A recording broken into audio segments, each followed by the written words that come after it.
What is up, guys, and welcome back to the channel. In my last video, we discovered a big secret about the Sailor 7 car. We thought that car did not have a rear steer delete modification on it, and it did, which we thought the reason why the car wasn't handling that great or that predictably at the track was because it still had rear steer.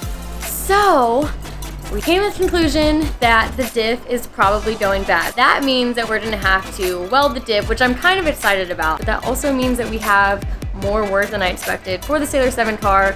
But luckily that won't be too bad. That's just another thing to add to the checklist. I am gonna put in my new solid bushings just to make sure that it's perfect. And the old ones were still kind of beat up. So today we still have to press those into the hubs. And I had another part come in, which is this coolant filler modification. One of the issues we were having at the track with the car is that I could do 4 or 5 really hard runs, which honestly in 105 degrees weather, that's really good, but it had a really tough time cooling off. Number of reasons, where the radiator is mounted, we need to move that up slightly to help with the flow, and having this coolant filler neck right off the water pump at a higher point is going to help with flow and those issues a lot. I have the S5 water pump set up on my engine. The S5 water pump doesn't have the neck that has this cap right off the housing, so we have to modify this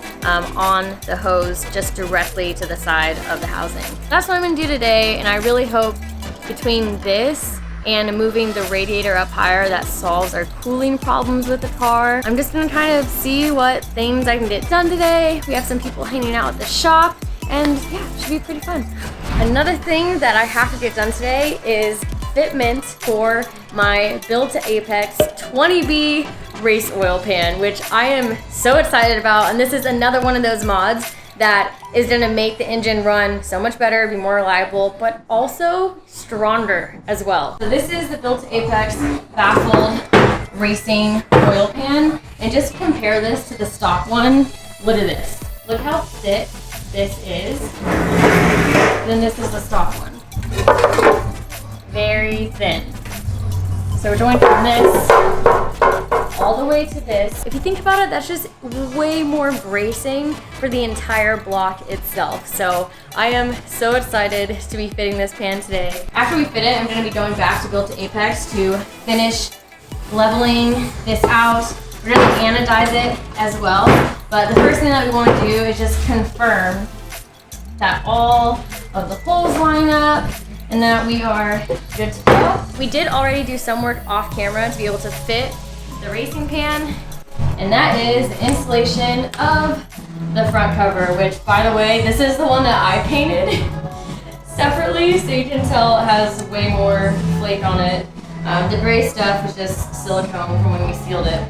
But when the day that we installed the front cover, we also installed another modification. One of the upgrades that is another kind of modification to add to the list that we did was upgrade to an FD oil pump. We upgraded from the stock 20B oil pump to a stock FD oil pump, which is a lot stronger and just has more volume in it as well. Unfortunately, that is underneath here, but you guys can just trust me, there is an FD oil pump in here. The day that we did install the front cover as well, we also torqued and got all of the oversized studs torqued to spec and finalized as well. So we have all the oversized studs under here. We're all set, torqued, ready to go. Now that the front cover is on, we can fit the oil pan. Since this is ready to go, I'm just gonna do that first.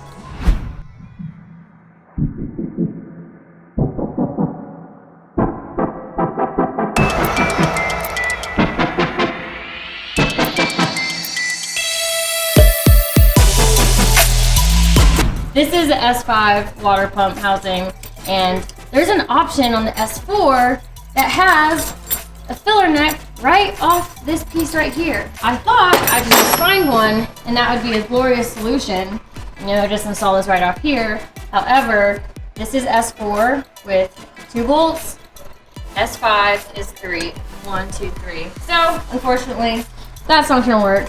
Got this part, gonna install this right here. And then to move the radiator up, this should be really simple. Since we already have these just tab brackets right here, you should be able to just cut this in half, and drill a hole and move the radiator setup up. Just doing a few little things today. Gonna get this installed first. Don't judge me, I know this is a little ghetto doing this with these crap scissors, but it's gotta do what you gotta do. If this works, this might not work.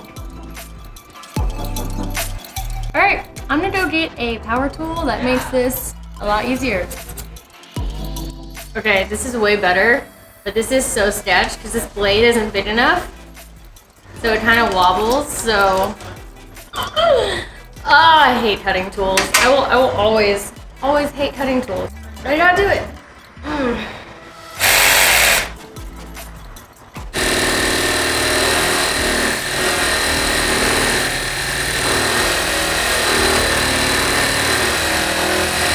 This blade is too big and floppy. It's just not working. Okay, that was good for just getting it started. It could not. That blade was too sketch. I'm sorry. Like, I hate cutting tools, and I just could not. So, there we go. After the cut was started, scissors worked. Alright, got this cut. It looks a little ghetto, but you know what? It's cut, and that's what we wanted. So that's I'm gonna call that win. I'm gonna put this right here. And then I'm just gonna cut off the extra. So, just gonna eyeball it and it should be good. I say it all the time, like I don't understand how there's not more women in automotive industry, especially working on cars. I don't understand how guys do it, especially big guys. I don't understand. Like sometimes my tiny hands can't even fit in some places. I don't know.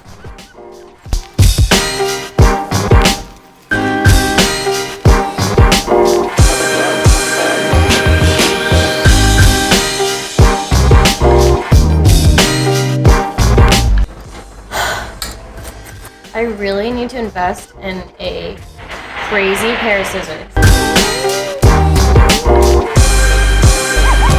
Yes. I legit just cracked the handles of these. Man. No! I broke them! Oh no, maybe I can just finish it. No.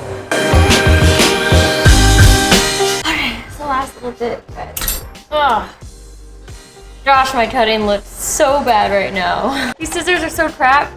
I'm sure there are easier ways, but I'm here right now, and this is what I got. So, you know, making it work. I think I will have to cut one more time. I'm just paranoid. I don't want to overcut, so I'd rather have to keep cutting more than overcut and have to replace a little bit. Okay, bam! This is done. Yes. Installed. Eventually, I was told that I should end up getting just a elbow coupler for this, so this will be higher and the flow will be better, but for now this will work. So good starting point while I order a coupler to replace this so that the angle isn't going down. On to the next thing. So in my last video, you guys saw that I was installing the rear steer delete. We are actually going to be pressing them in now. And here's a little trick. To make them a little easier, you can put them in the freezer. Once they've been in the freezer for a while, they'll just be slightly easier to press in. So let's go give this a try.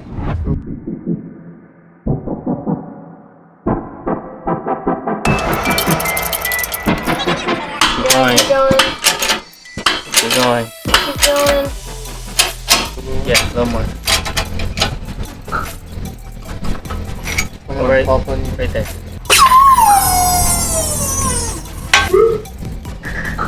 That was good.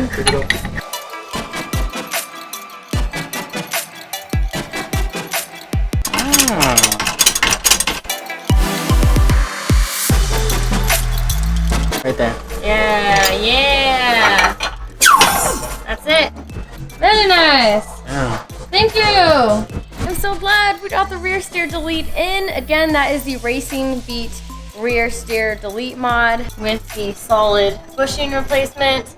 So glad got those pressed in. I've been waiting for that because I wanted to make sure I did not mess it up. Now those are pressed into the hubs, we can now reinstall everything. Team 1, Fern and Coco. Hey. Team 2. What do you mean? It's just Gibby. Right. Gibby and DK. No, Dr. Butter.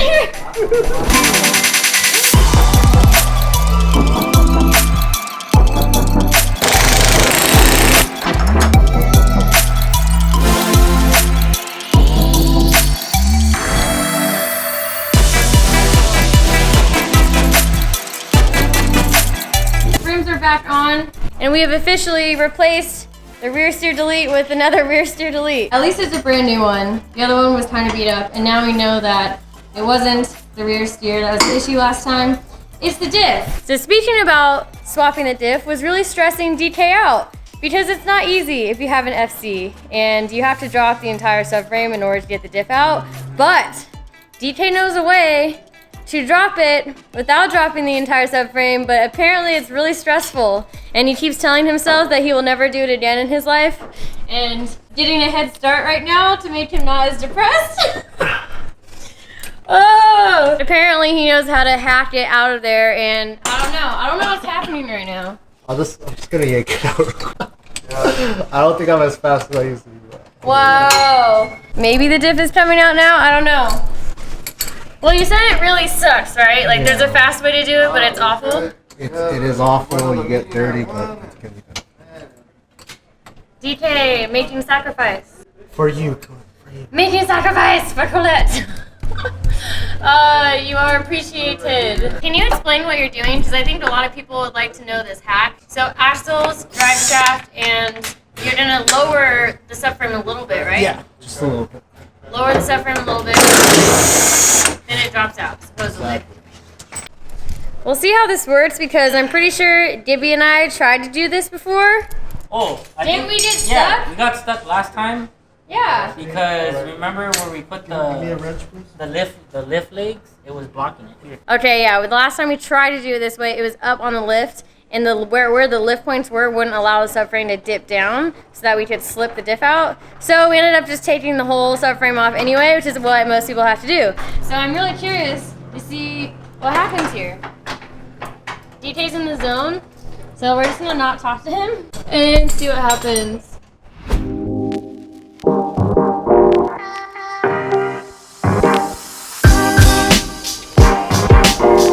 Okay, so far you did axles, subframe mounts on each side, loosen them, and now drive shaft? Yep. Then you're just gonna use a pry bar to lower the subframe? Yeah. Easy. Easy. Take notes, everyone with FC. Alright, taking off the exhaust next. Oh snap, alright. You're good, you're good. You're good back here? Yeah.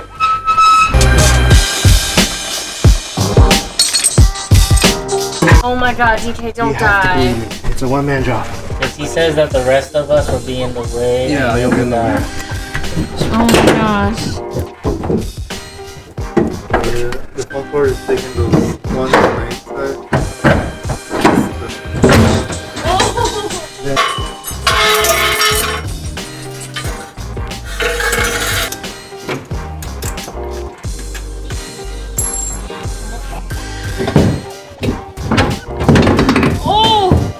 Wow. Oh my god! Oh, DK. Wow! Wow! That diff mount did not work. It's gone. What? No diff mount at all? Dang, What? that thing, where'd it go? What happened? To be honest, like doing a diff on the floor is much faster than doing the lift. Because by the time you're setting up on the lift, it's already up. It's already up. Dang, DK. I like how this all started because DK was stressed about the thought of pulling the diff, and then he just stressed himself to the point of he just had to do it now. Yeah. Yay, thank you. All right. Thank you, DK, Gibby, Fern. Okay, wow, that was really crazy and really awesome. So now you guys know how to remove a diff from an FC without dropping the entire subframe. We're all trying to just like standing back and letting DK do it because he said it's a one-person job. He was in the zone and he did it. Yeah, that was pretty crazy. Bam. Now here is my Turbo 2 diff. Just a heads up, we are going to be putting in FD internals because they are easier to weld than the Turbo 2 internals. So, wow. That was super cool. DK is a boss. Trying to quickly summarize what I think happened. It all happened so fast. Basically, he disconnected the axles each side, disconnected the drive shaft, also dropped the exhaust all the way out. After disconnecting all that stuff, he disconnected the two main subframe points, didn't totally take the nut all the way off, basically loosened it so that the nut was at the very bottom, and then was able to pry the subframe down, take off the diff bolts, and bam, came right out. This is a huge hack if you have an FC. There's always good FC hacks to learn from him, so yeah, that's freaking awesome. I did not expect to get that done today. The diff is officially out of the car, so in the next video, we'll be welding it.